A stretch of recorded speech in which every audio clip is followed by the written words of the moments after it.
बिस्मिल्लाहिर्रहमानिर्रहीम। अस्सलाम वालेकुम क्रिएटर्स, उम्मीद करते हैं आप सब खैरियत से होंगे और ठीक ठाक होंगे।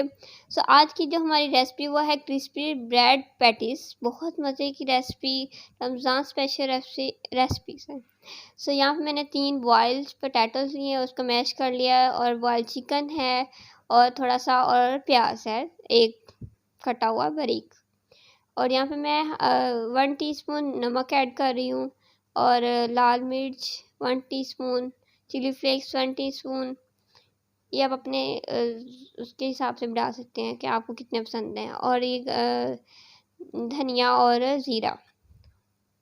अब हमने इन सब इंग्रेडिएंट्स को मिक्स कर देना है, और ये बहुत इजी रेसिपी है और बहुत मज़े की।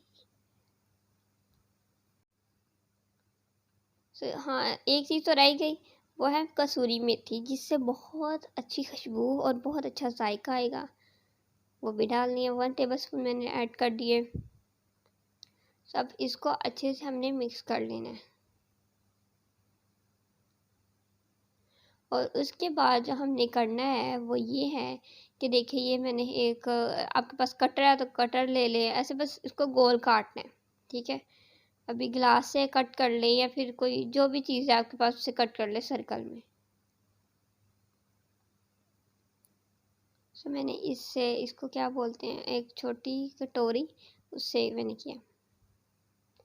उसके बाद हमने इसको बेलन से बेलना है, क्योंकि हमने इसको शेप देनी होगी, तो फिर ये टूटेगा नहीं और अच्छे से हो जाएगा।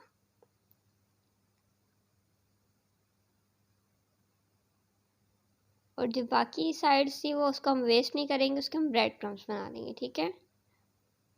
इस तरह से सभी कर लेनी है, और मैंने कर ली है। अब नेक्स्ट स्टेप ये है कि जो हमने ये स्टफिंग बनाई थी उसकी, अब उसको एक चम्मच की मदद से, जिससे भी साइड पे रखेंगे। उसके बाद एक अंडा फेंट लेना है, और फिर उससे एज अ ग्लू यूज़ करेंगे उसको, ताकि बंद करने के लिए।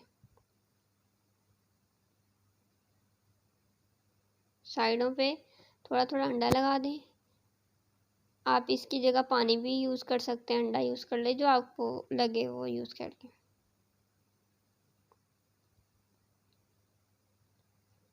अब इसको साइडों से हमने अच्छे से प्रेस करके बंद कर देना बिल्कुल, ताकि जब इसको फ्राई करें तो ये बिल्कुल बाहर ना निकले, ठीक है। बिल्कुल अच्छे से बंद कर देना। देखें, बिल्कुल अच्छे से हो गया। अभी सभी इसी तरह से मैंने कर लेनी है, और मैंने कर भी लिए हैं। जो हमारा नेक्स्ट स्टेप वो है कि इसको हमने पहले अंडे के अंदर डिप करना है, अच्छे से लगा लूँ लेना अंडे को, और उसके बाद फिर ब्रेड क्रम्स हैं उससे इसको कोट करना है। उसके बाद हमने फ्राई करना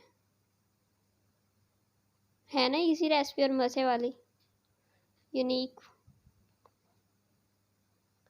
अच्छे से हमने इसको ब्रेड क्रम्स को कोट कर देना है, ताकि एकदम क्रिस्पी बने। अगर आपको हमारी रेसिपी अच्छी लगे तो प्लीज़ लाइक करिएगा, और हमारे चैनल को सब्सक्राइब करिएगा, और कमेंट में बताइएगा आपको कैसी लगी, और बेल आइकन को प्रेस कर लीजिएगा। इसी तरह से सब बना लेनी है, और उसको मैंने फ्रीज़र में रखा ताकि थोड़ी देर के लिए सेट हो जाए, कोई 10 मिनट के लिए या 5 मिनट के लिए, ठीक है। उसके बाद इसको फ्राई कर लेना है मीडियम फ्लेम पे, हाई फ्लेम पे ना हो, वरना इन पे कलर जल्दी आ जाएगा और एक क्रिस्पीनेस नहीं आएगी। और वैसे भी हाई फ्लेम पे नहीं करना, बस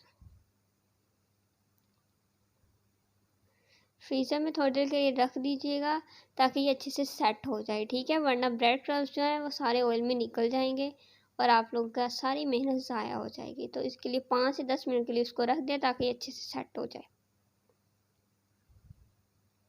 बस इसको हम पलट देंगे, और जैसे अच्छा सा कलर आ जाएगा हम इसको निकाल देंगे। रेडी हो चुके हैं, ये देखिए अच्छा सा कलर आ चुका है। तब मैं सबको निकालूंगी, और आप बेल आइकन को प्रेस कर लें, चैनल को सब्सक्राइब कर दें, ताकि आपको इसी तरह की मज़े की और इसी रेसिपीज़ आपको मिलती रहें। देखें, आ गया ना मुंह में पानी सबकी, कितनी मज़े की बनी है माशाल्लाह से, मेरा कोई जवाब नहीं। सॉसेस के साथ खाएं, जिसके साथ मर्ज़ी खाएं, आपको जो पसंद हो। अब है हदीस टाइम, जो कि मैं आप लोगों को बताऊंगी। बहुत ही अच्छी हदीस है, एक समझने वाली हदीस है, जो कि हम समझते नहीं हैं इंसान।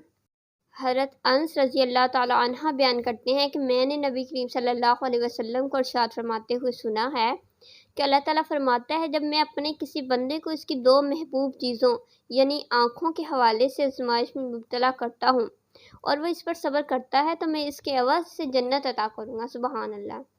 और वो दो महबूब चीज़ों यानी वो आँखें हैं। तो हमें इस हदीस से ये सबक मिलता है कि अगर हम पे कोई आज़माइश आती है ना, तो अल्लाह हमें उससे कई हिस्से बढ़कर अता करता है, जो कि हमने शायद कभी सोचा भी नहीं होता है। लेकिन हम ऐसे इंसान हैं कि बस हाय हमारे साथ ही ऐसा होना था, हाय ये हो गया, हम ही हैं। लेकिन हम ये नहीं जानते कि अल्लाह सबसे बेहतर करने वाला है और वो उसकी रहमत से हमें कभी मायूस नहीं होना चाहिए और ना ही वह अपने किसी बंदे पर उससे ज़्यादा बोझ डालता है। और इस हदीस को इमाम बुखारी ने रिवायत किया है। और अगर आपको हमारी वीडियो अच्छी लगी तो प्लीज़ हमारे चैनल को सब्सक्राइब करिएगा, बेल आइकन को प्रेस करिएगा, लाइक कीजिएगा, कमेंट कीजिएगा और हमारी वीडियो देखने के लिए थैंक यू। अल्लाह हाफ़िज़।